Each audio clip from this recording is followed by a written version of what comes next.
Ya, terima kasih masih menyaksikan topik kita dan masih bersama Mas Yudi Latif, pengamat politik. Dan sekarang ada tamu, seorang caleg muda usia sekali 23 tahun, Mas Jerry Sambuaga. Kelihatan dari namanya adalah anak dari Pak Theo Sambuaga, begitu ya? Iya. Mas Jerry, langsung saja, apa sih yang mendasari Anda kemudian mau dicalekkan oleh Partai Golkar? Iya, pertama-tama jadi Mbak, saya merasa itu kaum muda, khususnya di Indonesia, di Jakarta ini itu kurang terwakili suaranya di parlemen dalam hal ini. Jadi saya merasa sebagai bagian dari kaum muda, generasi muda, saya merasa sudah waktunya kita untuk berjuang. Waktunya kita untuk membawa aspirasi masyarakat, khususnya pemuda itu. Tapi perjuangan kan tidak harus di Senayan begitu, bisa di mana saja. Betul, perjuangan bisa di mana saja. Cuman saya merasa dengan berjuang di Senayan, di parlemen itu bisa membawa perubahan yang lebih besar, lebih signifikan. Dan saya merasa saya mampu dan bisa untuk itu dan berjuang untuk biar itu. Masyarakat jelas apa latar belakang pendidikan Anda dan bagaimana pengalaman Anda di politik, perpolitikan Indonesia selama ini. Ya. Jadi saya itu menempuh pendidikan S1 saya di San Francisco, Amerika Serikat. Saya ambil ilmu politik dengan konsentrasi hubungan internasional. Dan S2 saya ambil hubungan internasional dengan konsentrasi kebijakan internasional keamanan internasional di Columbia University di New York. Yang kebetulan Barack Obama juga sekolah di sana. Oh, jadi nuansa Barack Obama yang sangat terbawa sekali begitu ya? Semangat pembaharuan. Oke. Lalu pengalaman politik Anda di dunia politik praktis di Indonesia? Ya, saya sudah terlibat secara cukup aktif di Partai Golkar semenjak tahun 2002. Saya sering aktif apabila Partai Golkar melakukan acara-acara seminar. Jadi koinsiden aja, bukan sebagai pengurus begitu?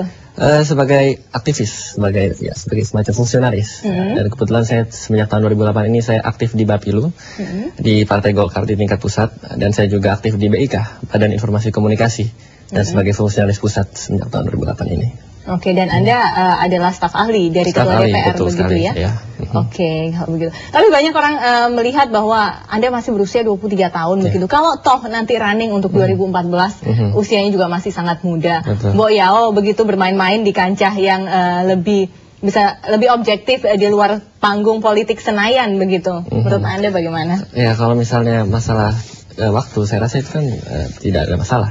Selama kita mempunyai goal yang jelas dan niat yang baik disertai dengan usaha yang sungguh-sungguh dan all out dan maksimal, saya rasa kenapa tidak, kenapa kita berjuang semakin cepat semakin bagus gitu. Oke, Jerry, ini kan kita bicara pemilu 2009 ini adalah pemilihan figur begitu ya. Partai politik itu ya bisa dikatakan menjadi nomor 2 begitulah ya. Kalau kita bicara masalah figur, masyarakat menuntut apa sih aktualisasi diri Anda?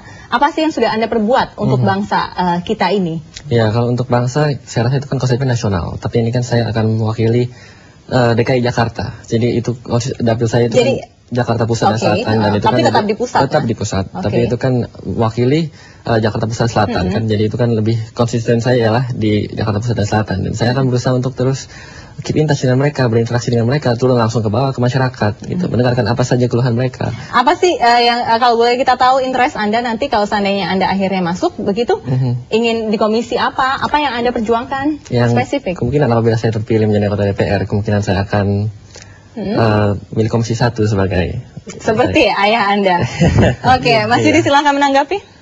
Iya, tadi kan sebenarnya boleh dibilang pengalaman real dalam bermasyarakatnya itu nyaris belum pernah ada, karena S1, S2-nya di Amerika. Nah, itu dia, malah tidak di Indonesia kan? Ya betul, jadi meskipun juga background akademiknya politik, tapi beda kan. Kalau itu kan sekolah textbook, sedang sekolah kehidupannya belum begitu, jam terbangnya belum ada. Tadi menarik identifikasinya dengan Obama. Obama itu justru sebelum masuk ke politik, dia terjun di masyarakat, membela orang-orang Islam, orang-orang mengadvokasi mereka secara hukum. Jadi jam terbang dalam kehidupan aktual masyarakat. Jadi sudah matang lah sebagai politisi begitu ya? Makanya begitu dia masuk ke politik, betul-betul punya wawasan kemasyarakatan yang baik. Bagaimana Bung bisa menjustifikasi bahwa Bung punya kapasitas pembelajaran yang cukup dalam kemasyarakatan? Ya, selama ini kan saya sudah dapat ilmunya, teorinya dengan sekolah. Sekarang kita coba prakteknya. Bagaimana coba prakteknya? Kita coba ini. Selama ini saya sering turun ke masyarakat, mendengar keluhan mereka, aspirasi mereka, dan itu saya lakukan dengan sungguh-sungguh dan maksimal. Ya, dan itu kan ya mesti ada kesinambungan antara teori dan praktek kan, begitu. Teori sudah dapat, praktek kita apply sekarang. Dan 2009 menurut Anda sudah saatnya lah ya? Ya, kita akan berjuang. Kalau tunggu 5 tahun lagi begitu? Ya, 5 tahun lagi itu kan masih lama ya. Jangan-jangan 5 tahun lagi targetnya adalah menteri. Sekiranya Anda bukan seorang anak Theo Sambuaga, apakah punya bagaimana Anda bisa membayangkan punya akses pada lingkungan Golkar ini? Saya rasa bukan masalah akses saja, cuma ini lebih masalah minat dan inisiatif, Pak. Karena mungkin ya saya dibesarkan dalam keluarga politik ya. Semenjak saya lahir, bapak saya sudah menjadi anggota DPR.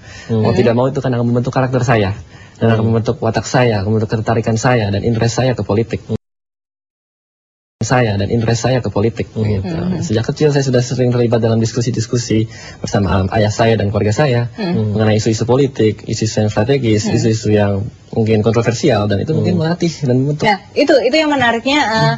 Jadi beberapa nama muda yang lahir dari anak dari tokoh politik kan mereka ini sudah terbiasa dengan diskusi politik dan lain sebagainya. Apakah itu tidak menjadi satu hal yang positif gitu, Mas Yudi? Ya, itu salah satu keunggulan dari anak-anak tokoh-tokoh politik. Memang dimanapun mereka sudah lebih fasih di dalam bahasa politik, wawasan politiknya sudah lebih baik. Oleh karena itu dia punya apa yang disebut sebagai prior ethos. Jadi semacam etos kewibawaan bawaan gitu, yang dengan itu mereka lebih bisa cepat mengikuti perkembangan politik. Tapi masalahnya di negara Amerika sekalipun biasanya anak-anak tokoh-tokohnya, bahkan misalnya George Bush, itu perlu menjadi mulai dari county, ikut kader partai, kemudian bergerak menjadi pemimpin-pemimpin lokal kan gitu, gubernur, baru kemudian adalah tahapannya begitu ya, adalah tahapannya. Di sini kelihatannya terlalu mudah untuk nanti jangan-jangan ini politisi karbitan begitu kan? Ya, saya kira itu kekhawatiran kita. Mudah-mudahan beliau bisa membuktikan bahwa kekhawatiran itu salah. Begitu ya. Silakan Jerry. Iya, saya rasa itu soal waktu ya, Bang, benar. Mungkin banyak orang bilang itu instan ya, tapi ya saya juga mengusahakan ya setiap hari berhubungan dengan konstituen, cari cara gimana cara untuk dengar keluhan mereka, aspirasi mereka, dan memang betul butuh tahapan. Itu saya setuju sekali dengan Bapak. Ya justru itu tahapnya kan ini sekarang. Ini kan lagi sedang masa kampanye, soft campaign, ya kan, Pak. Jadi ntar kita akan mengikuti kampanye pada terakhir yang pada bulan April itu kan. Ya selama kurun waktu itu ya dengan rajin, dengan sungguh-sungguh, dengan effort yang maksimal, terus berjuang. Oke. Gitu. Anda kan secara akademisi Anda cukup mengerti lah soal politik. Mengapa tidak mencoba menjadi pengamat politik dulu lah, atau membuat LSM lah, begitu, yang berkaitan dengan politik, atau membuat sebuah lembaga penelitian begitu. Jadi masyarakat betul-betul bisa menerima Anda dengan legowo, bukan anak seorang politisi, namun betul-betul politisi yang sudah mengabdikan diri kepada masyarakat. Betul. Sempat terpikir tidak? Saya rasa itu lebih ke minat saja ya. Mungkin ada orang bilang kenapa tidak ke politik, LSM atau itu. Saya rasa saya bisa berkontribusi langsung dengan berkiprah di politik praktis ini dengan cara mengusahakan diri untuk menjadi calon legislatif, anggota legislatif. Ya, saya juga tidak bilang itu bukan pilihan yang LSM atau think tank atau sejenisnya itu pilihan yang buruk, tidak. Mungkin saya juga akan tertarik ke situ, tapi untuk saat ini saya akan berkonsentrasi penuh. Oke, closing statement dari Mas Yudi, seberapa berbahayakah ini yang namanya dinastokrasi partai politik ini untuk kehidupan parpol di Indonesia ke depannya? Ya, demokrasi idealnya kan berjalan dengan meritokrasi ya. Memang selalu dikeluhkan munculnya politik dinasti, itu selalu dikeluhkan, termasuk di Amerika sekalipun ya. Tapi masalahnya kan memang soal presentasi ya. Saya kira kalau presentasinya masih di bawah 5% itu mungkin masih bisa didiskusikan. Dan di Indonesia sendiri menurut Anda masih bisa?